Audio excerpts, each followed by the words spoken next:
Well, look who decided to pop back into the messiest corner of daytime drama. Welcome back to your favorite sassy, shady, and absolutely unfiltered recap of today's soap chaos. I'm your host, Sydney, your commentator, your spiritual guide through the land of backstabbing, bad decisions. Let's get into the Friday, April 11th episode of The Young, the Reckless, and the Just Plain Unhinged. Bold and the Beautiful adjacent. Correction beyond the gates. Let's go. We start the day over at Smitty and Martin's, where Samantha is plotting her modeling career like it's America's next top teenager. She invites Chelsea over to chat management, but plot twist. Danny shows up first, swinging her clout around like it's a designer handbag from 2006. Danny's all, I made Chelsea a star, and Chelsea's like, you sure did, boo, but Samantha wants me now. Sorry, mama. You could see Danny's soul leave her body for a second. But don't worry, she tucks her ego back in and pretends it's fine. Classic pageant mom energy, but make it personal branding. Shanice is out here doing her rounds, and by rounds I mean spilling the hottest tea in these sterile hallways. She's telling anyone with ears that Danny got booted from the charity fashion show, and honestly, she's shook. They should be sending her flowers, she exclaims. Sis, no, they should be sending her a cease and desist. Enter Ava with actual flowers for Laura, and Shanice wastes zero time fishing for gossip like it's her shift's main objective. Ava's like, you're nosy, and Shanice replies, and you're boring. Let me live. Oh, baby. At home, Leslie is lovingly shampooing her wig like it's her emotional support animal while having murderous flashbacks to injecting poor Laura with potassium. Yes, potassium, not vitamins, not a B12 shot. She's doing Criminal Minds cosplay, and we are terrified. She reads Nicole and Ted's anniversary invitation and chuckles like the Joker. I've got the perfect gift, she says, and suddenly we all need an exorcism. Our boy Doug is on point. He's up, he's cocky, and he's glowing with bad decision energy. Joey's watching him like a hawk, and then Randy pops in, shady as ever. Just when Doug's about to come up, Shanice calls. Emergency surgery. And of course, he's the only available surgeon. He groans but dips out. Joey's thrilled. He was starting to get hot. He says, we see you, saboteurs. In Ted's office, Andre is watching Nicole's old therapy footage like it's Dateline Secrets in Silk Robes.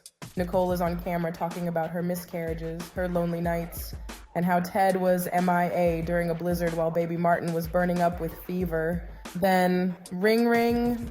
It's a crank call from Leslie doing her best. Fatal Attraction, warm up. Ted's like, who keeps calling me? And honey, it's the woman you paid to disappear. She's not gone, she's just getting warmed up. Ted finally confesses to Andre about an affair from 20 plus years ago, before Kat was born, complete with an abortion and a hefty payoff to, surprise, surprise, Leslie. Andre nearly faints. Ted thinks he's being noble. Sir, this isn't therapy. It's a confessional booth at the Drama Cathedral. Doug stumbles into surgery looking like he partied with Elvis in 1972. He starts flashing back to the game while his patient's vitals flatline. Someone yells, Dr. McBride, are you okay? And he's like, no, Karen, I'm about to pass out. He hands off the scalpel and dips like he's tagging out of WrestleMania. Later, he calls Randy, sweaty, shaky, and full-on spiraling. I've gotta quit, he cries. Yes, sweetie. Before someone quits breathing under your scalpel. Eva walks in on her mother, admiring her freshly washed serial killer wig, and goes, girl, what now? Leslie, with zero shame, says she was at the hospital pretending to be a nurse and maybe possibly in Laura's room. Then she jokes, yes, jokes, that she was the one who ran Laura off the road on a motorcycle. You must be Boo-Boo the damn fool, she says, and I howled.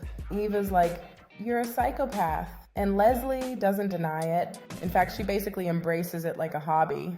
And when Alan's name comes up, Leslie blames everyone but herself.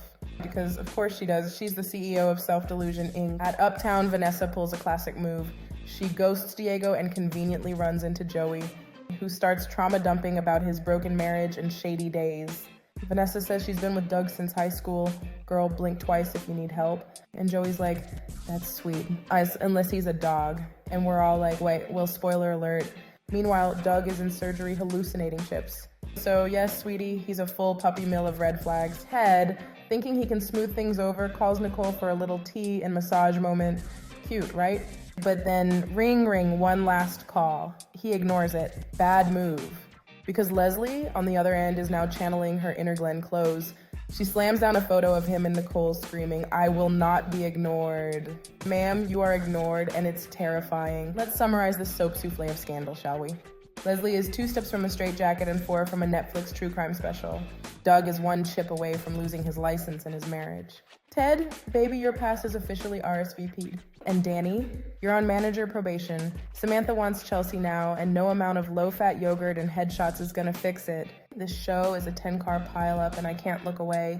Don't forget to like, comment, and subscribe, because if Leslie's wig has anything to say about it, next week it's about to get even more unhinged.